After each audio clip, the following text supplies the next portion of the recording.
Listen to the Vibes. Welcome, everyone, to another episode of Listen to the Vibes. And I'm very, very happy to bring on should I say Lieutenant Colonel Jason Pike. I would like to thank you for your service before we get started, because I'm a big backer of our military and our veterans. And to have someone like you come on my show is really an honor. And you are a poster child for perseverance, I must say. So I want my audience to get to know you. And Mr. Pike, tell us about you. Hey, thank you. Thank you very much. I'm honored to be on your show, and thank you for the compliments. Yeah, you can call me Jason or Jake. My family calls me Jake, and I just got through putting together this book. It's called A Soldier Against All Odds, and it's about perseverance, just what you said. Perseverance, inspiration, survival, crazy stories, and it'll entertain you. It'll make you sad. But it's about a life spent in the military from age 17 going up to age 48 with a lot of crazy stuff in between. And I thought when I wrote this, when I was putting pen to paper after my dad's death, I thought, it'd be a legacy for him, but also all my stories, because I was not the sharpest knife in the drawer. I trust me on that. I was identified as a problem learner early on, but yeah, exactly like you said, it's about persistence. And if you look, I've done the audio as well. I'm the narrator and the author, so it's coming from the horse's mouth as well as the written part as well. So Now, I think I read that you were in some kind of hole or something in South Korea. Was that it? Oh yeah, that was in South Korea. Out of my 31 years in the military, I spent 9 years that were considered overseas duty. And one of the overseas duties that we go to is South Korea. This is a story about, we talk about the term being up shit creek, or neck deep and stuff like that. That's a term that's used that you've actually gone into a very bad place in life. But what it was is I was walking. In the military, we have to show our competencies of reading a map and also finding points out in the woods at night or in the day to show that we are competent alone using map and compass and getting through various situations if we have to find our way back, or if we have to find a place on a map, on a military map, or out in the woods. So we were dropped off, about 20 of us at night, and we were given our points and our waypoints to go through an exercise. It was called the Expert Field Medical Badge.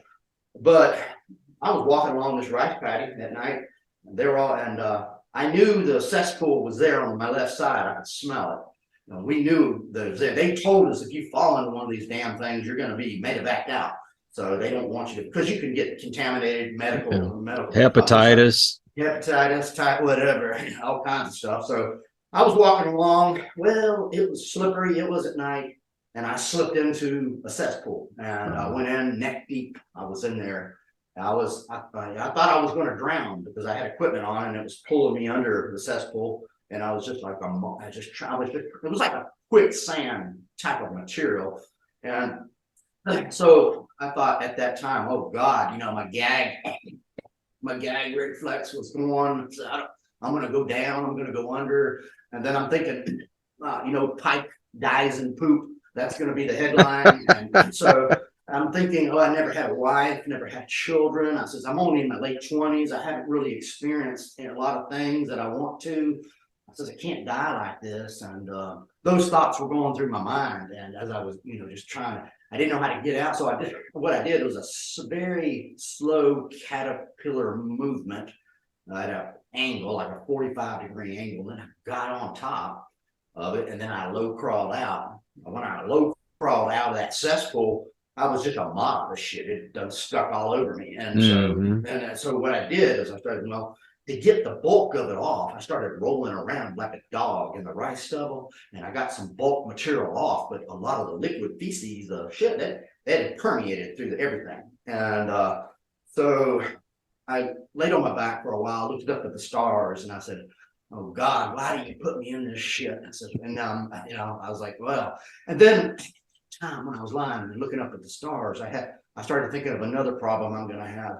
I says, man, I don't want to be the laughing stock of the entire garrison. I don't want people to say, Poop and Pike, hey, Pike, did you fall in poop? And I didn't want that. I didn't want to hear it. I was just I didn't want to have to go through all that stuff. So I started thinking of a plan to get help that weren't with any U.S. soldiers. I started walking out, I saw a light of a house with a Korean family. So I started walking toward that light. As I was walking toward that light, I didn't know if I was walking toward heaven or hell. I was just kind of going on instinct and adrenaline. And I said, I'll do something to get washed up a little bit. And so I went up to the door, knocked on the door, and that's a little bit of broken Korean. Annyeonghaseyo, annyeonghaseyo. You know, when the woman of the house come and saw me, and she made this noise. And at that time, English wasn't necessary. We kind of know what we're supposed to do at that time. So she motioned me to, so we started doing hand language since they speak Korean, I speak English. So they just said, hand language is stripped down butt naked. And that's what I did. I stripped down butt naked in front of a complete strange woman. I gave her all of my stuff. I kept my weapon and I kept my map and compass, but I gave her everything else. And she motioned that she was going to clean it up and find me the next morning. And because they live there, I'm sure they could find me. And so, and then I walked back to camp about a mile or so, barefoot naked, only with my weapon, compass, and map. And there's another problem I was having as I was walking back. I needed to make sure I stayed away from those other people out there that were moving around finding their points, because if they saw me walking back naked, or if they smelled me, that would give away the secret. So I would walk around. If I saw somebody like a motion, I would walk around it. Thankfully, that night it was the moon was kind of dull, so it wasn't a lot of ambient light out there. And I walked and moved around about a mile or so, got back to camp, and got cleaned up. And that morning, my fairy godmother, the Ajima, she came and brought me all my stuff. And I was able to, a lot of things went right that night. One, I didn't die in shit. And number two, I saved my face. I saved my embarrassment. So that's the story of, Poop and Pike. I was 17 years old when I joined. I was still in high school because I had failed a grade. And I couldn't understand everything to do, what all the stuff to do. And before kicking me out, which he almost did, he sent me to a criminal correctional facility. It's kind of like a military brig. The reason they sent me there, it was kind of a drug deal with the sergeants, the leaders there. They're like, we'll just send these dumb privates off and we'll try to break them. So in other words, basic training is supposed to be hard. But then if you still ain't getting it, we'll just try to send you over there to the brig. It's like a scared straight program. And it's a different level of hell, let's put it that way. And I went there for 4 hours, and it was harder. I mean, it was harder and harder. It was all physical. It was low crawling over hot rocks. It was making a pick. It was making big rocks and the small rocks. It was screaming, yelling, low crawling, and at a much higher level. And it was like a blur. It was like a blur. So we come back after 4 hours of that. All our uniforms were torn and bloodied, and it was only 2 privates out of the entire platoon, the lowest 2, and I was one of them. And then he stood there like a sorry bunch of privates, and the drill sergeant says, y'all go look at these 2 sorry privates, Private Pike and the other guy, and we were bloodied and beaten up and just looking like hell. And it scared everyone else. He said, if you guys, you privates don't do what you're supposed to do, I'm going to send your ass over there too. And so he also just not only scared me, but he scared everyone else, because they're all thinking they might go next. But I don't think no one else went. But that was where that prompted me when you said you got to break down the muscle or use that muscle. And then when I come back out of that, I was wired really, really tight, maybe too tight. Do you have a website? Oh yeah. So jasonpike.org, jasonpike.org. Go there. My book. I got my A Soldier Against All Odds. A Soldier Against All Odds. You'll find it there. Now, we thought the title of my book would be we don't need any Einsteins in the Army. But that's because it's just kind of making fun a little bit. But once we got it all down there, we said, well, he said, a soldier against all odds. It's not just education, it's everything. And but no, yeah, you can find it on Amazon. That's the best way.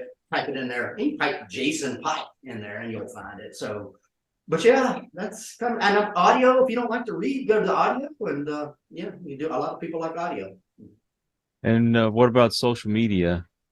Oh yeah, I'm on I don't have the link to, I'm on LinkedIn. I don't have it in my browser there, but I'm on LinkedIn and I'm on Facebook.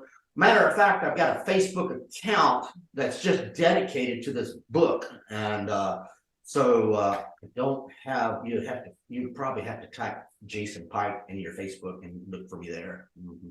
Well, I believe those are all on Podmatch, right? Yeah, Podmatch. On Podmatch, I got pictures that you can use and all the inspirational messages. Yeah, I got a bunch of stuff on Podmatch. Yeah. Well, what I'm gonna do is I'll get all those from Podmatch and I will put them in the description, so it make it easier for people to find you. That works. That'll work. Appreciate that. Yeah. Well, Lieutenant Colonel, thank you so much for spending your time with me today. I can't tell you how much I appreciate it. And you keep doing what you're doing. And I hope someone out there that's either watching this or listening to this is inspired by your story. Thank you very much for having me. I'm honored to be on your show. Thank you, sir. And hopefully maybe we'll get to run into each other. Yeah, that'd be cool. Yeah. That'd be great. I also want to thank all you folks out there. If you are new to the channel, please come back, hit that subscribe button. For my usuals out there, you guys make it possible for me to do this, and for that, I can't thank you enough. So until the next one, everyone, please take care. Be kind to one another. God bless and peace. We hope you enjoyed this episode of Listen to the Vibes. You can catch us on Buzzsprout or wherever you listen to your favorite podcasts. And on YouTube. Follow us on Facebook at The Vibes Broadcast Network